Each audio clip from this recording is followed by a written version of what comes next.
25 বছর ধরে কার্যক্রম না থাকলেও ছাত্র সংসদের নামে শিক্ষার্থীদের কাছ থেকে নিয়মিত চাঁদা নেওয়া হচ্ছে রাজশাহী বিশ্ববিদ্যালয়ে।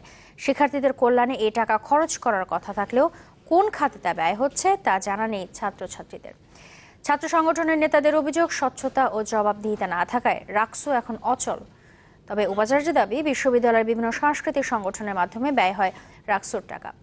আখতারুজ্জামান লেলিনের ক্যামেরায় আরও জানাচ্ছেন রাসেল মুস্তাফিজ। রাজশাহী বিশ্ববিদ্যালয়, যেখানে প্রতিনিয়ত 35,000 শিক্ষার্থীর পদচারণায় মুখর হয়ে থাকে পুরো ক্যাম্পাস। বিশ্ববিদ্যালয়ে পড়াশোনার পাশাপাশি বাস্তব জীবনে কর্মদক্ষতা নেতৃত্ব তৈরি করার লক্ষ্যে গড়ে ওঠে রাজশাহী বিশ্ববিদ্যালয়ের প্রাণকেন্দ্র বা রাকসু। কিন্তু দীর্ঘ 25 বছর ধরে নেই এর কোনো কার্যক্রম। এমনকি সাধারণ শিক্ষার্থীরাও জানে না তাদের কল্যাণের জন্য নেয়া অর্থের সুফল কারা ভোগ করে।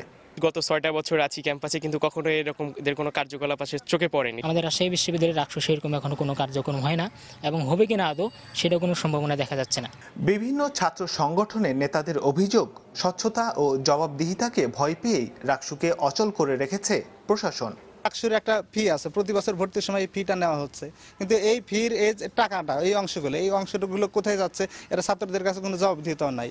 বিশ্ববিদ্যালয় প্রশাসন কৌশলী উত্তর দিয়ে আমাদের কথাগুলো এড়িয়ে গিয়েছেন। ছাত্র উপদেষ্টা বলছেন, টাকা অন্য খাতে ব্যয় করার কোনো সুযোগ নেই। এই অর্থটা অপচয়ের কোনো সুযোগ আমাদের নেই, সেই জায়গাতেই আছে, এবং আমরা চাচ্ছি যে যেভাবে হোক না কেন রাকসুটাকে আমরা আবারও অ্যাক্টিভেট করতে। তবে উপাচার্য বলছেন, রাকসু না থাকলে বিশ্ববিদ্যালয়ের বিভিন্ন সাংস্কৃতিক প্রতিষ্ঠানগুলোর মাধ্যমে ব্যয় করা হবে এই অর্থ।